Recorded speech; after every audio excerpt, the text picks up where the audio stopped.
Okay, so we are going to discuss your professional development plan, like Okay. your career plan for what's coming next. So we did your pre-conference, we watched a lesson, we did the post-conference. Now, just kind of based upon that and everything that your experience this year, are there strategies that you feel that you need to improve on? I think that I would like to be more of a facilitator. I would like to, a lot of my lessons are direct instruction, question and answer, which is good, but I would like them to get it to a deeper level of learning, which I feel comes with, hands-on experiments and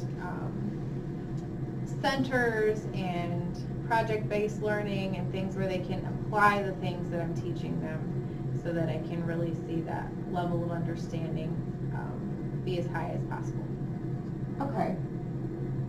So it sounds like you want to be able to increase their depth of knowledge. Yes. And to really kind of push their ability to kind of work them up the taxonomy. Yep. Okay. To apply their skills, yes. Okay. So where do you see yourself going next year? I would like to start implementing some of those hands-on learning activities, experiments, centers, project-based applications.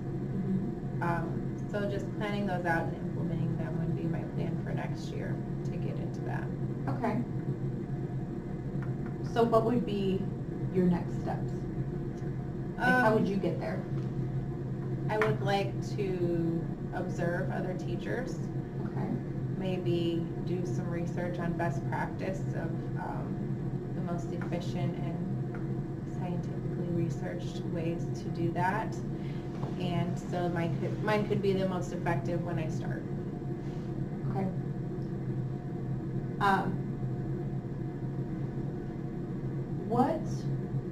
What will you do to get the resources that you need to get there? So let's say that you want to get this started next year. That in the meantime, you're going to start kind of doing some of this research and some of these observations, and you get the knowledge. What's next? What's next, I would say, is getting the hands-on materials, maybe some manipulatives, maybe just printed out plans, laminate them, make actual physical centers, like maybe boxes of all the stuff that I need for different subject areas. I would probably get some different file folders and start filling for each student what I would need, maybe lesson plan for all of them, look at my standards, look at what could support those as far as centers would go or experiments that would, reinforce those standards. And I probably would do it standard based. So I do, what would be meeting expectations, what would be exceeding expectations as far as all of those went. So I'd probably plan that out, make rubrics for each one so I could set those in my centers so they would know what's expected of them in the centers. Okay, so the kids would know. Would they have access to the rubric or? Yeah, Okay. your rubrics should be with all of your assignments. So they should be able to pull out their assignment and see what they're, a lot like a lab would be in biology. You pull it out, these are the expectations, flip it over, here's my rubric of how it would be graded based on the standard, 1, 2, 3, 4 for standard-based grading. Okay. And then, so I would do the direct instruction. Okay. Maybe, and I'm not sure how that would look yet, maybe That's Monday okay. would be direct instruction and then the rest of the week would be project-based learning. Or maybe it would be, so many minutes of direct instruction at the beginning of the lesson and then we would do a hands-on some kind of experiment for the rest of the time. I'm not sure how that would look. Based on my students, I'll probably see what they can handle. Okay. But that's what I would do. Okay. So in relation to this focus next year, it sounds like some of the things that you want to start is not just observing, but researching a little bit and then getting some of the materials and seeing how that or any other paperwork that would support it.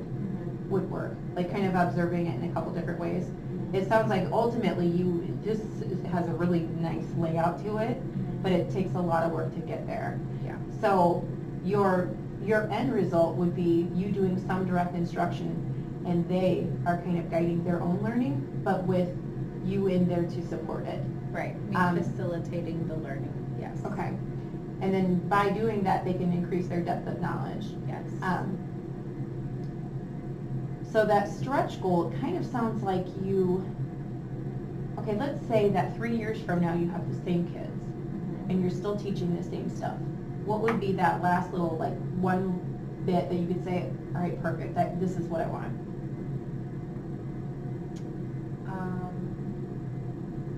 So if they learn it well, and it's going well, and I can decrease a lot of the direct instruction, I would say maybe individualizing my centers and lessons would be a stretch goal. Okay.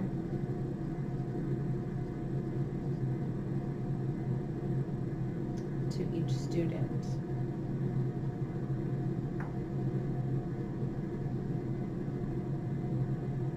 Okay. And you could even do it by interest or by ability level, or both. Okay. You could certainly kind of find out and by doing that, you could find out some of the best ways that that particular student learns. And maybe it would be working with another class for them to help teach it, because they learn like a whole lot of what they teach themselves. That's true. But that would be an excellent stretch goal, is to individualize it so that they're getting specifically exactly what they need. That way you can kind of tailor that depth of knowledge to, like, okay, you're in this zone of proximal development, like where can I push you to where you're uncomfortable, and let's go next. And even if they could meet that, to then facilitate to each other and teach what they learned from that specific area and share and teach with each other. Mhm. Depends on what level they were on, but that would be the next step. Okay. I guess. As you reflect on this data, we have a lot of ideas that we've put together here. What concerns you? What are going to be some of the hurdles that you think you're going to run into? I guess students learning the procedures will probably be a rough patch. Just getting used to standard procedures and the way that things go, and then I guess for the stretch goal or the original goal? Just the original goal, or any part of it. And I guess to know what the best practices were. I mean, that research will probably be time consuming, and I don't know what exactly would be the best way to do it, because I'm so new at centers. I'm so used to direct instruction that I have to do a lot of the finding someone who has those to observe. I mean, in our school we have one or two, but it's kind of a limited pool. So I guess finding that good, awesome research that I can do. Okay. And part of that too and you don't have to necessarily be limited to here, I don't think. I think part of the job of the lead teachers is that they can teach for you and give you that opportunity to observe other teachers, and if that opportunity is not here and it's in your career plan, you have the ability to go elsewhere to observe. So being able to give you that too. Right. So if we were to develop this into a SMART goal, it sounds like the time frame that you would like to have started is a good goal, like beginning piece would be, like, what, do you think a few months? Like in a year? I would say probably the beginning of next year. Okay. Probably start pulling ideas, throughout the rest of this year, and then just have a few centers ready to go. Maybe just start with 1 or 2 subjects and then add some more as time moves on. Okay, so by the beginning of next school year, what would you want to do to kind of prepare you for that? Before you kind of throw a few centers together or subjects, what do you want to do before you get there? Well, I would have to probably do the research to see which is the best practice and which students grow the most from. Okay. As far as experiments or project-based learning or centers, like what would benefit them the most. Try one, see if we should do multiple. Okay.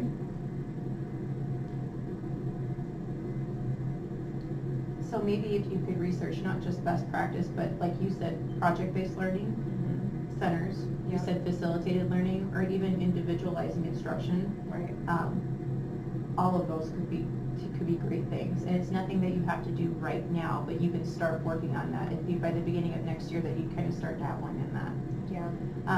What else could you do, or I do you think I would help? also align them to specific standards. What would you align? The projects that they're doing. Okay, would you want to do, like, how many subjects do you want to start this with? I would probably start with math and ELA, Okay, I would assume. so by the beginning of next year, after doing some researching best practice, project-based learning, some centers, individualized learning, you want to pilot 2 subjects in a student-based learning, with you facilitating type of centers environment. How would you measure that? How would you measure your progress or growth in that? Would it be the amount of time that you're giving direct instruction? Would it be the amount of time that they are working independently? Would it be how successful they are? Or how would you say, yes, this is working, I'm doing great? Okay, so I think that I would start the year off by complete direct instruction. Okay. Give them a pretest, possibly on the goals. Use that as my baseline.